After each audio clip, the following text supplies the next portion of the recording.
মকৰ ৰাশি সাপ্তাহিক ৰাশিফল 22 পৰা 28 মাৰ্চ 2026। এই সপ্তাহটো মকৰ ৰাশিৰ বাবে সাধাৰণ নহয়। এইটো হৈছে এটা টাৰ্ণিং পইণ্ট। যদি আপুনি বহুকাল ধৰি অপেক্ষা কৰি আছিল, তেতিয়া এই 22 পৰা 28 মাৰ্চৰ ভিতৰত আপোনাৰ জীৱনত আৰম্ভ হ'ব পাৰে ডাঙৰ পৰিৱৰ্তনৰ এটা নতুন অধ্যায়। এই সপ্তাহত আপোনাৰ পৰিশ্ৰমে ফল দিবনে? আৰ্থিক অৱস্থা উন্নতি হ'বনে? কেৰিয়াৰ, প্ৰেম আৰু ভাগ্য কোন দিশত আপোনাক আগুৱাই লৈ যোৱাত সহায় কৰিব এই সপ্তাহে?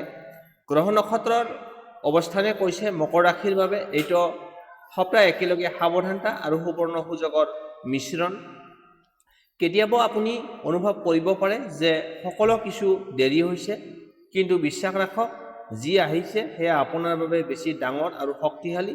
সেইবাবে এই ভিডিঅ'টো একেবাৰে শেষলৈকে চাই থাকক, কাৰণ মই আপোনালোকক ক'ম কোন দিনটোত ভাগ্য আপোনাৰ পক্ষত থাকিব, কোন সময়ত সাৱধান হ'ব লাগিব আৰু কেনেকৈ আপুনি এই সপ্তাহত নিজৰ ভাগ্যক নিজৰ পক্ষলৈ ঘূৰাই আনিব পাৰিব। মকৰ ৰাশি প্ৰস্তুত হওক, এই সপ্তাহত আপোনাৰ জীৱনৰ দিশ সলনি কৰিব পাৰে।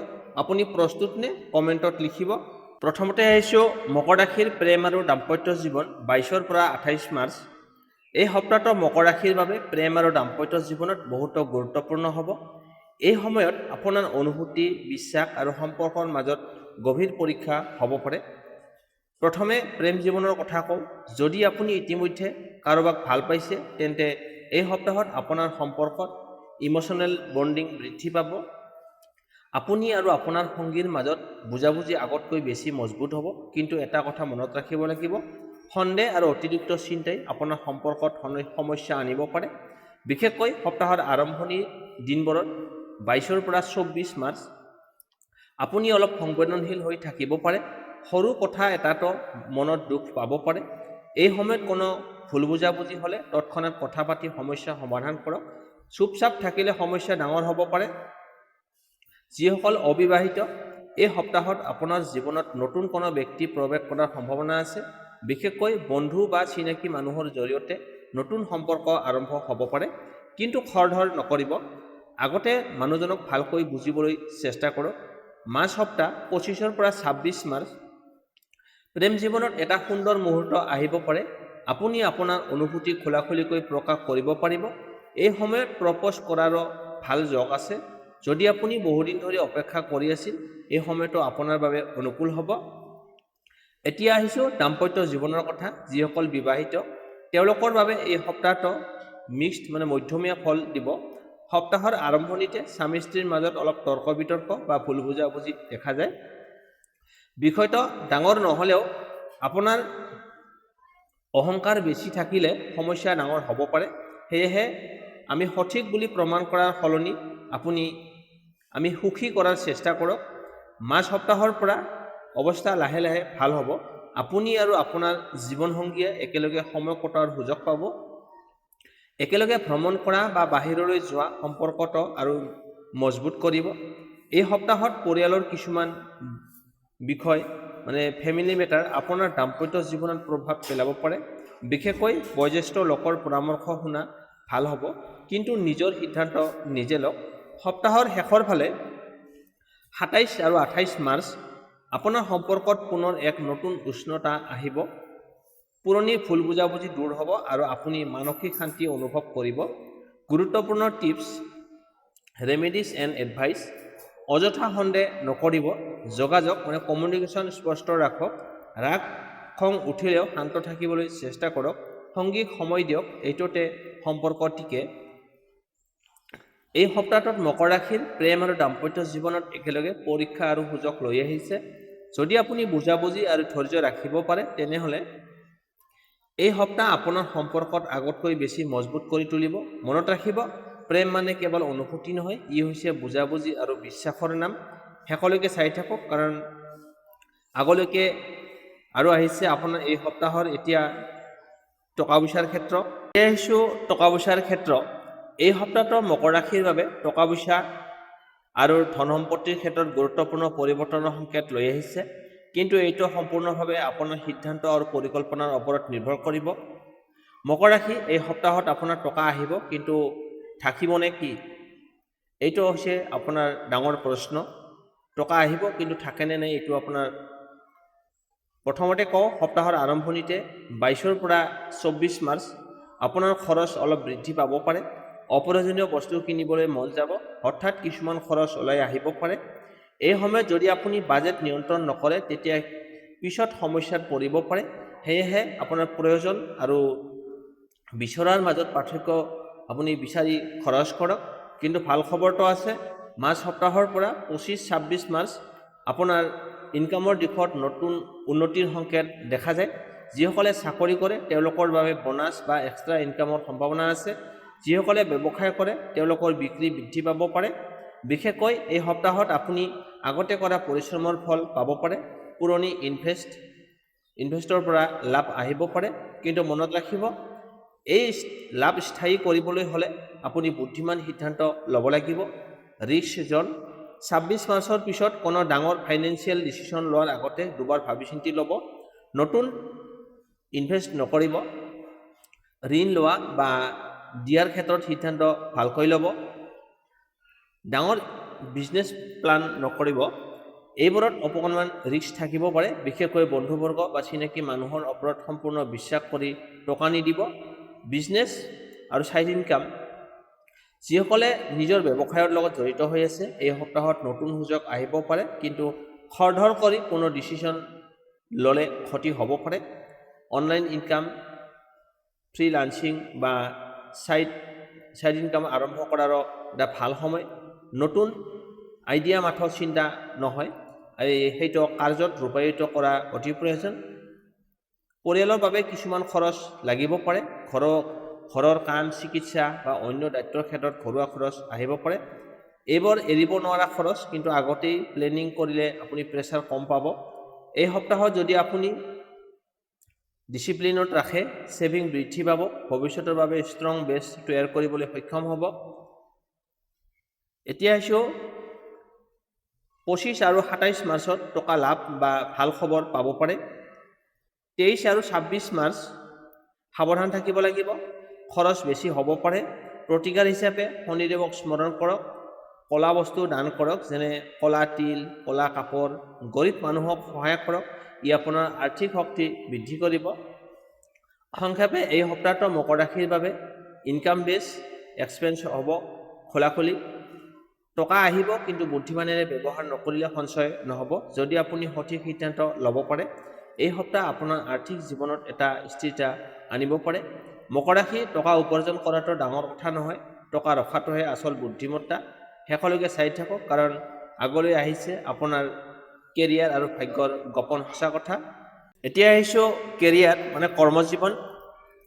এই সপ্তাহত আপোনাৰ কৰ্মজীৱনত এটা গুৰুত্বপূৰ্ণ পৰিৱৰ্তন অনুভৱ হ'ব। বাহিৰৰ পৰা বেছি ডাঙৰ কিবা নেদেখালেও ভিতৰত আপুনি আগুৱাই গৈ আছে। এই সময়ত মানে 22 পৰা 24 মাৰ্চ এই সময়ছোৱাত কামৰ প্ৰেছাৰ অলপ বেছি থাকিব পাৰে।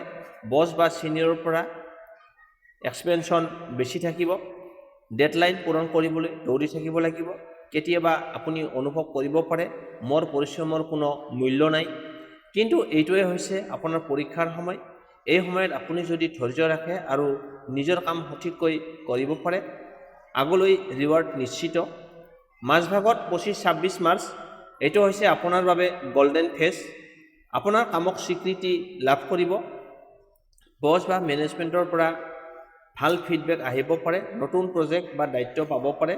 যিসকলে চাকৰি বিচাৰি আছে, ইণ্টাৰভিউ কল বা পজিটিভ ৰেছপন্স পাব পাৰে। যদি আপুনি প্ৰমোশ্যন বা জব চেঞ্জৰ কথা চেষ্টা কৰি আছিলে, এই সময়ত ভাল খবৰ আহিব পাৰে। সপ্তাহটোৰ শেষ ভাগত 27 আৰু 28 মাৰ্চ এই সময়ত অলপ সাৱধান হ'ব লাগিব। অফিচ পলিটিক্সৰ সহকৰ্মীৰ সৈতে ভুল বুজাবুজি হ'ব পাৰে। আপোনাৰ কথা ভুলকৈ বুজা হ'ব পাৰে। সেয়েহে কথা কম কওক আৰু কাম বেছি কৰক, কোনো কনফিউজডত নপৰিব।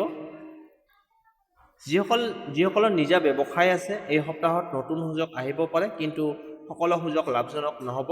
নতুন পাৰ্টনাৰশ্বিপ বা ডিল কৰাৰ আগতে ভালকৈ ভেৰিফাই কৰক।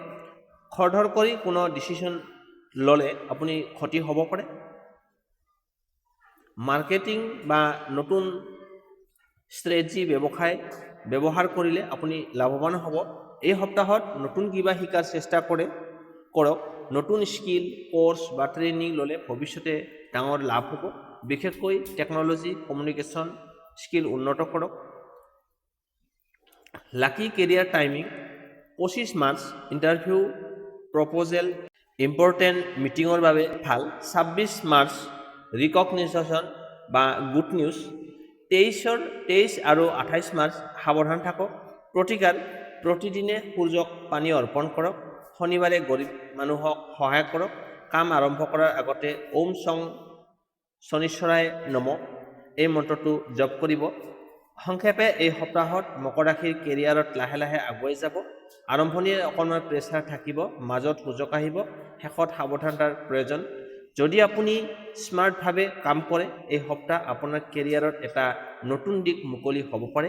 মকৰ ৰাশি সফলতা একেদিনতে নাহে, কিন্তু এই সপ্তাহত আপোনাৰ সেই সফলতাৰ ওচৰলৈ লৈ যাব। শেষলৈ চাই থাকক। আগতে আহিছে আপোনাৰ এতিয়া শুভ সংখ্যা, শুভ তাৰিখ আৰু ভাগ্য সলনি কৰা গুপ্ত প্ৰতিকাৰ। মকৰ ৰাশি এই সপ্তাহত কেৱল পৰিশ্ৰমেই নহয়, সঠিক সময়ত সঠিক পদক্ষেপ লোৱাটো আপোনাৰ ভাগ্য সলনি কৰিব। শুভ তাৰিখ 25 মাৰ্চ। এইটো আপোনাৰ বাবে আটাইতকৈ শক্তিশালী দিন। নতুন কাম আৰম্ভ কৰা, ইণ্টাৰভিউ, প্ৰপ'জেল, ডিল ফাইনেল কৰা, প্ৰেম প্ৰকাশ কৰা, সকলো ক্ষেত্ৰতে পজিটিভ ৰিজাল্ট পাব পাৰে। 27 মাৰ্চ ধন লাভ, ভাল খবৰ, পৰিয়াল বা সম্পৰ্কত সুখ। 24 মাৰ্চ সাধাৰণ কামৰ বাবে ঠিক আছে, কিন্তু ডাঙৰ সিদ্ধান্তত অলপ চিন্তা কৰিব লাগিব। সাৱধান থাকিবলগীয়া তাৰিখ 23 মাৰ্চ আৰু 26 মাৰ্চ। 23 মাৰ্চত ভুল বুজাবুজি আৰু খৰচ বৃদ্ধি পাব। 26 মাৰ্চ ডিচিশ্যন লোৱাৰ আগতে দুবাৰ ভাবি চিন্তি চাব। শুভ সংখ্যা হৈছে 6, 8 আৰু 10, মানে হৈছে 1। এই সংখ্যাবোৰ আপুনি ব্যৱহাৰ কৰিব পাৰে গুৰুত্বপূৰ্ণ তাৰিখ বাছনি কৰাত। লটাৰী বা ইনভেষ্টমেণ্টৰ চিন্তা, যেনে ৰিস্ক য'ত কম ৰাখি, ফোন নম্বৰ, ভেচিল নাম্বাৰ আদিৰ ক্ষেত্ৰত এইবোৰ ব্যৱহাৰ কৰিব পাৰে। শুভ ৰং ক'লা, নীলা আৰু ছাই বৰণীয়া।